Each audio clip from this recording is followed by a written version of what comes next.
የኢትዮጵያ ብሔራዊ ምርጫ ቦርድ ከግንቦት 5 ቀን 2017 ዓ.ም አንስቶ ህዝባዊ ወያኔ ሓርነት ትግራይ ወይንም ህወሓትን ከፓርቲነት የሰረዘበትን ውሳኔ ማሳለፉን አስታውቋል።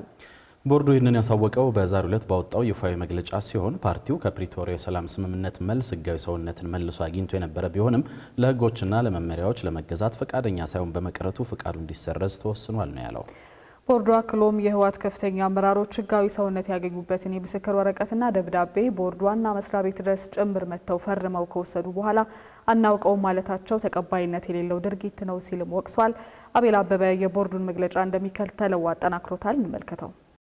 የኢትዮጵያ ብሔራዊ ምርጫ ቦርድ በአመጽ ድርጊት መሳተፉን አረጋግጫለሁ ያለውን ህወሓትን ከፖለቲካ ፓርቲነት ለመጀመሪያ ጊዜ መሰረዙን ያሳወቀው ጥር 10 ቀን 2013 ዓ.ም ባወጣው ይፋዊ መግለጫ ላይ ነበር። ይሁንና የሰሜን ኢትዮጵያው ጦርነት በፕሪቶሪያ ስምምነት መቋጨቱን ተከትሎ ፓርቲው ወደ ህጋዊ ሰውነቱ እንዲመለስ ጥያቄ የቀረበለት ቦርዱ በአመጽ ድርጊት ተሳትፏል ተብሎ የታመነ ፓርቲን ወደ ቀደመ ህጋዊነቱ ለመመለስ የሚያስችል ህግ ባለመኖሩ የተነሳ ጥያቄውን ግንቦት 4 2015 ዓ.ም ላይ በጻፈው ደብዳቤ ውድቅ አድርጎ እንደነበር አይዘነጋም። ሆኖም 2011 ዓ.ም ላይ የወጣው የፖለቲካ ፓርቲዎች ምዝገባና የምርጫ ስነ ምግባር አዋጅ በ2016 ዓ.ም መሻሻሉን ተከትሎ ህወሓት በአዋጁ መሰረት በልዩ ሁኔታ ተመዝግቦ አቶት ወደ ነበረው ህጋዊ ሰውነቱ እንዲመለስ ተደርጎም ነበር። ፓርቲው ወደ ህጋዊ ሰውነቱ የተመለሰውም ከአዋጁ በተጨማሪ ህወሓት በልዩ ሁኔታ ለመመዝገብ የሚያስችሉትን ሰነዶች አያይዞ ጥያቄ በማቅረቡና የፍትህ ሚኒስቴርም በ2016 ዓ.ም ሰኔ ወር ላይ በጻፈው ደብዳቤ መሰረት መሆኑ ነው ምርጫ ቦርድ ያስታወቀው።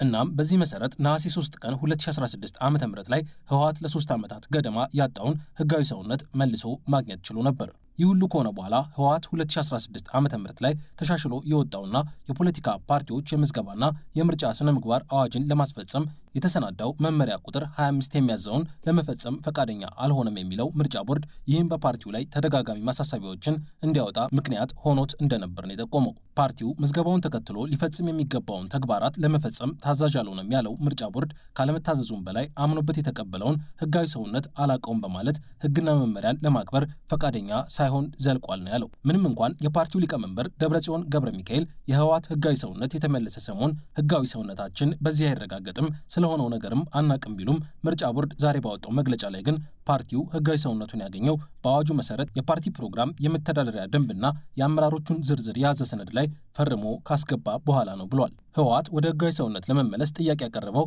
የፖለቲካ ፓርቲዎች ምዝገባና የምርጫ ስነ ምግባር አዋጅ ከተሻሻለ ከ2 ወራት በኋላ መሆኑን የጠቆመው የምርጫ ቦርድ መግለጫ ፓርቲው በልዩ ሁኔታ ፓርቲ ሆኖ የመመዝገቡን ጉዳይ አያውቀውም ማለት እንደማይቻል ነው ያስረዳው። ቦርዱ ነሐሴ 3 2016 ዓ.ም ላይ በልዩ ሁኔታ ለህወሓት ህጋዊ ሰውነትን ሲሰጥ ከምስክር ወረቀቱ ጋር ባያያዘው ደብዳቤ የፓርቲው የቀድሞ ህጋዊ ሰውነት እንደማይመለስ ማሳወቁንና የፓርቲው ዋና አመራሮችም በቦርዱ ዋና መስሪያ ቤት ተገኝተው በሚገባ አይተውና አንብበው በፈቃዳቸው ፈርመው መውሰዳቸውን ያሳወቀው። ህግጋቶች ካልተከበሩ ምንም አይነት ቅድመ ሁኔታ ሳይጠብቅ ፓርቲውን የመሰረዝ ህጋዊ መብት እንደነበረው ያብራራው የኢትዮጵያ ብሔራዊ ምርጫ ቦርድ ሆኖም በተደጋጋሚ በጽሁፍ የተሰጡ ማሳሰቢያዎች ባለመከበራቸውና ህወሓትም ህግ የጣለበትን ግዴታ መወጣት ባለመቻሉ ከማንኛውም የፖለቲካ እንቅስቃሴ ለ3 ወራት በማገድ እንዲታረም ጥረት ማድረጉን ያብራራው። ሆኖም ከዚህ እርምጃ በኋላም ቢሆን ፓርቲው ህጋዊ ግዴታውን ለመወጣት ፈቃደኛ አልሆነም ያለው ምርጫ ቦርድ ግንቦት 5 ቀን 2017 ዓ.ም ባደረገው ስብሰባ ከዚያው ቀን ጀምሮ ህወሓትን ከፓርቲነት እንዲሰረዝ